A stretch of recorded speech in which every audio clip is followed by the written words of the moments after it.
Hello, dear children. Welcome to the class.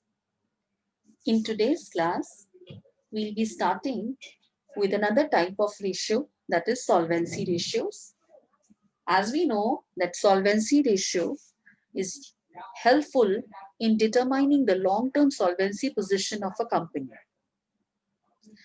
The various type of solvency ratios are your debt to equity ratio, total asset to debt ratio, interest coverage ratio, and proprietary ratio. We'll be discussing all the ratios in our videos.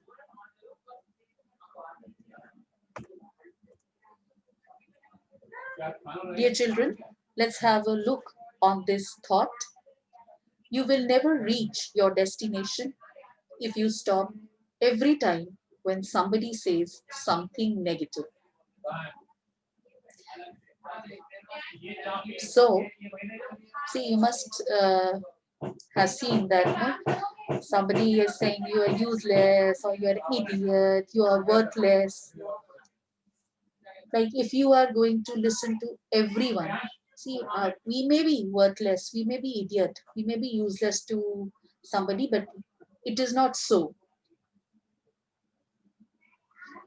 We have to ignore all these negative comments. We should strive hard towards excellence, and definitely all these negative thoughts shouldn't hamper, shouldn't bring negativity or hurdle towards our path to success.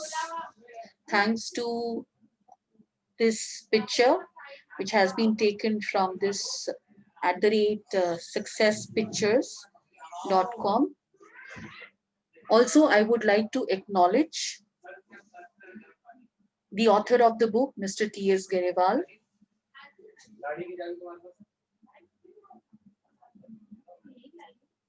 Many thanks to the author. Let me also acknowledge that the content of this video is purely for educational purpose. So let's start with solvency ratios. So solvency ratios are helpful in determining the long-term solvency position of the company. These are those ratios which shows the ability of the enterprise to meet its long-term liabilities. The important solvency ratios are debt equity ratio, total assets to debt ratio, proprietary ratio, and interest coverage ratio. Let's start with debt equity ratio. Debt equity ratio is computed to assess long-term financial soundness of the enterprise. The ratio expresses the relationship between external equities. External equities are nothing but the debt, borrowed fund, and internal equities. Internal equities are shareholders fund. So this ratio basically establishes the relationship between the borrowed fund, that is your external equities, and shareholders fund, that is your internal equities.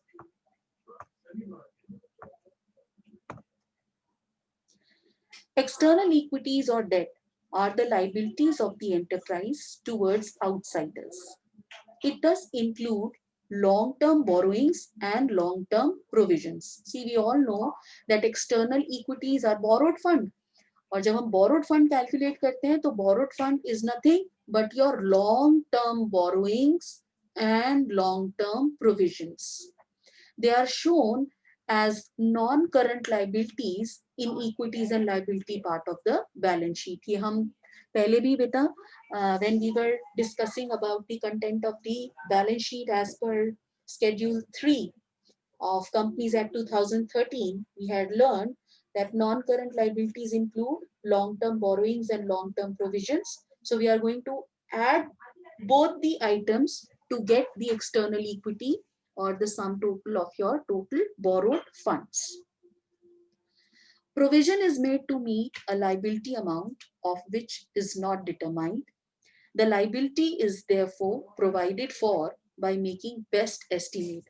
बेटा जब हम long term provisions बनाते हैं, long term provisions हम बनाते हैं to meet a liability in future, जिसका amount हम exactly determine at present नहीं कर सकते.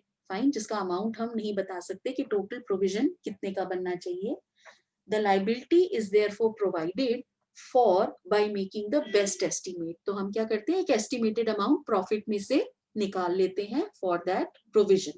Fine. For example, provision for doubtful debt, provision for provision for doubtful debt is a short-term provision.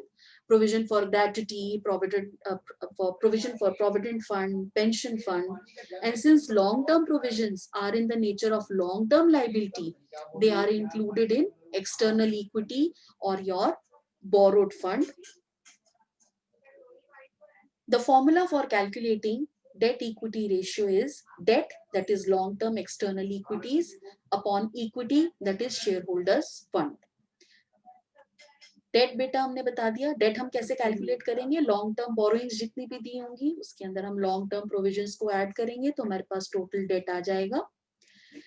The other way of calculating your long term debt is out of total debt, if we'll subtract current liabilities, we'll get long term debt.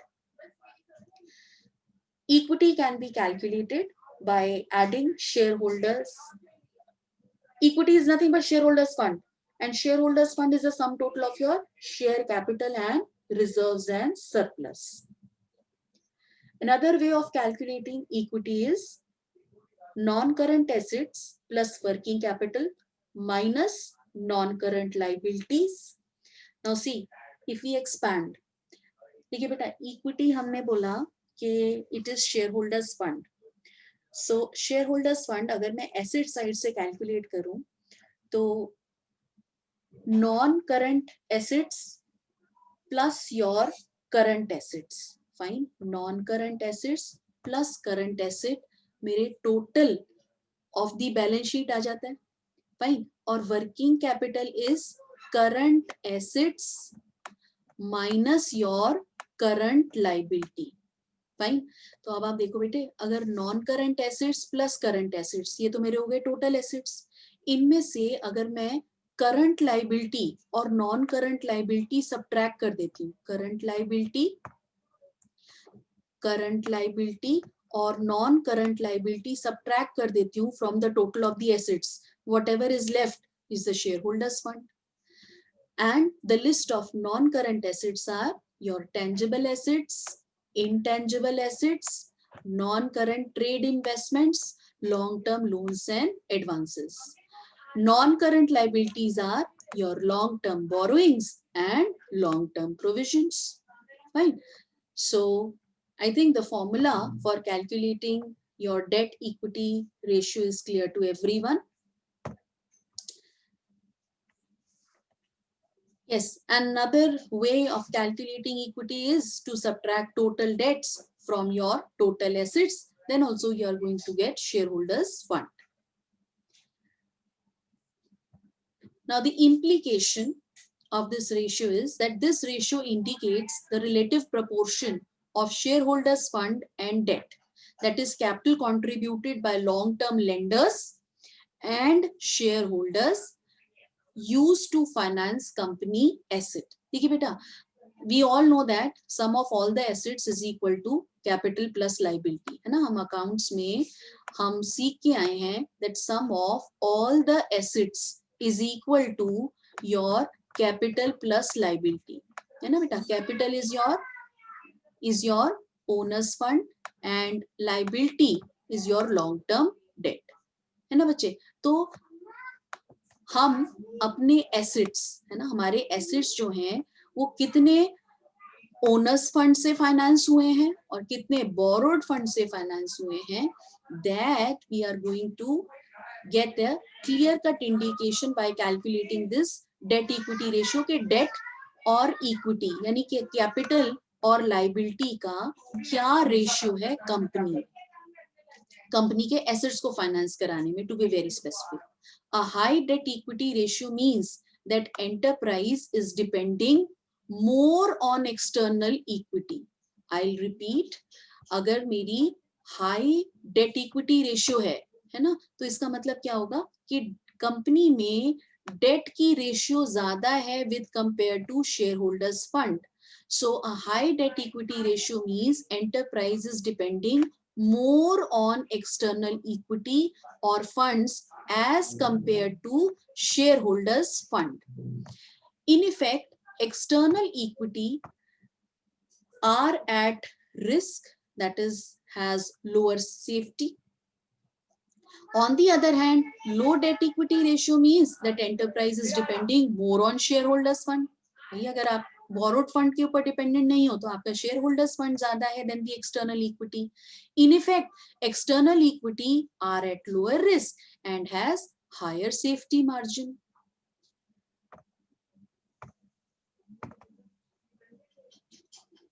The ideal debt equity ratio is 2:1. Fine, approximately we say that if 2:1 debt equity ratio is there, then the long-term solvency position of the business is sound. The objective and significance behind calculating this ratio is to measure the relative proportion of external fund and shareholders fund invested in the company.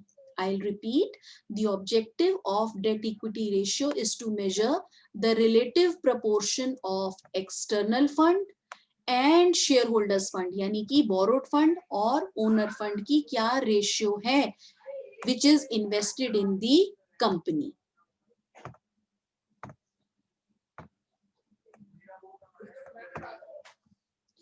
This ratio assesses the long-term financial position and soundness of the long-term financial policies of the enterprise. It also indicates the extent to which the enterprise depends on external funds for its business. Right? I hope that the meaning, formula, objective and significance of this ratio is clear to everyone. See, the bottom line is that the objective behind calculating debt equity ratio is to know that what is the proportion of debt and equity in our capital structure. If we are having more debt in our capital structure, we are having more financial risk. है ना, तभी ये लिखा हुआ है. You can see the third point that this ratio assesses the long-term financial position and soundness of the long-term financial policies of the enterprise. अगर बेटा मेरे कैपिटल स्ट्रक्चर में ज्यादा डेट होगा तो मेरी इंटरेस्ट ऑब्लिगेशन और इंस्टॉलमेंट की amount, if I fail to pay them on time, the lenders are having charge on the asset, my business could be wind up, they can sell the asset to recover their amount of installment. Fine. So if we are having more debt in our capital structure, there is more financial risk. There is more financial risk. That is why it is being said that ideal debt equity ratio is 2:1. Fine. More debt equity ratio, it's not good. Fine. Ideal 2:1 is fine. और अगर इससे नीचे होती है, that means our long-term solvency position of the company is sound. But yes, if the debt equity ratio is higher, that is a clear-cut indication that the long-term solvency position of the business is under threat. I hope that the implication of this ratio is clear to everyone. Let's move to the next ratio. The next ratio is your total assets to debt ratio. Now, as this name indicates, this ratio establishes the relationship between total assets of the business, of the company, to long-term debts. The two components of this ratio, that is total assets and debts, are computed as follows. Now, the formula for calculating this ratio is total asset to long-term debt, total assets upon long-term debt, and total assets are being calculated as non-current assets. Non-current assets में बेटे कौन-कौन से आते हैं हमारे? Fixed assets. Fixed assets में tangible assets and intangible assets. Then non-current investments. then long-term loans and advances. Then in current assets, we are going to include current investments, inventories, trade receivable, cash and cash equivalent, short-term loans and advances, and other current assets. The sum total of all this are going to give us the numerator, that is total assets.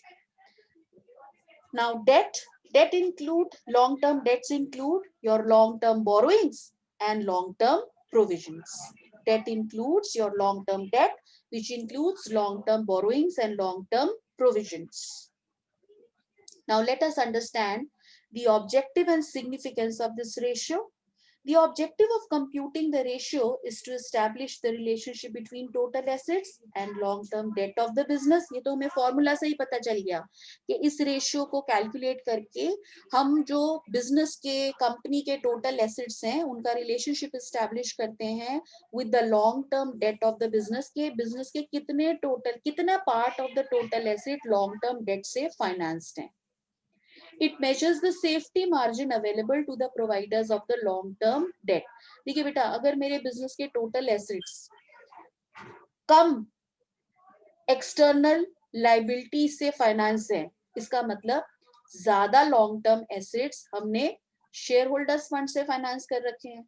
तो अगर कम date है मेरे capital structure में, so the long term solvency position of the business is sound, क्योंकि मेरा financial risk कम है. It measures the safety margin available to the providers of long term date.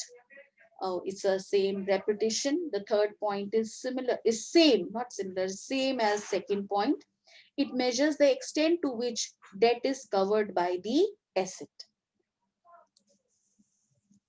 The implication of this ratio is a higher ratio means higher safety for providers of external fund to the business.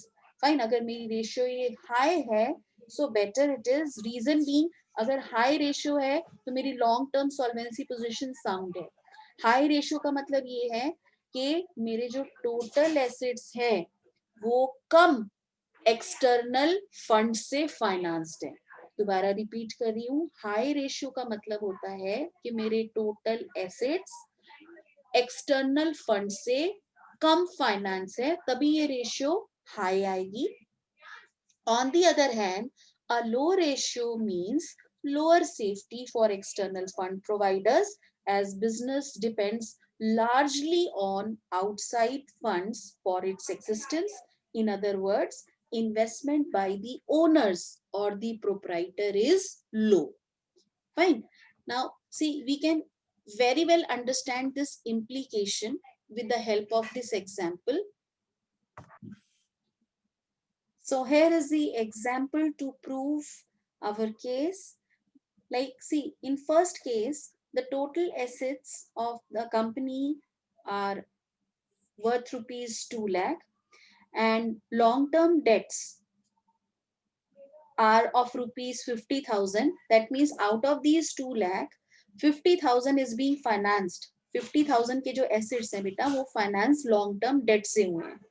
अगर मैं ये ratio calculate करूं, total assets to debt ratio, it is 2 lakh total assets upon long term debt, 2 lakh upon 50,000. The ratio is 4:1. Now you see the second case. In the second case, total assets are again same 2 lakh, but long term debts now have been increased from rupees 50,000 to 1 lakh. तो आप देखिए कि if we calculate total asset to debt ratio, which is total assets upon long term debt, it is 2 lakh upon 1 lakh, which is equal to 2:1. तो बेटा आप देखिए second case में क्या है कि out of the total assets of 2 lakh में से 1 lakh जो है फाइनेंस हुए एसेट्स वो लॉन्ग टर्म डेट से फाइनेंस हुए हैं. अब लॉन्ग टर्म डेट से फाइनेंस होने का मतलब क्या हुआ कि डेट हमारे कैपिटल स्ट्रक्चर में इंक्रीज हो गए. अब बेटे डेट जितने इंक्रीज होंगे हमारे कैपिटल स्ट्रक्चर में हमारा फाइनेंशियल रिस्क उतना इंक्रीज हो जाएगा. So in the second case financial risk is more. So in first case, the financial position of the business is sound. It is better than the second case. In the first case, the financial position of the business is better than the second case, and that is why we say that higher the ratio, better it is. Higher the debt equity, your total asset to debt ratio, better it is. I hope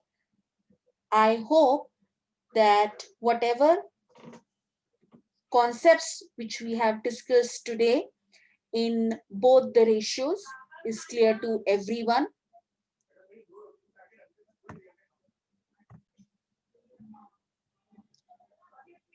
I hope all of you have enjoyed the learning today. Still, if you have any query, you can drop your query on the WhatsApp number given below the slide. That's all for today from my side. Thank you very much.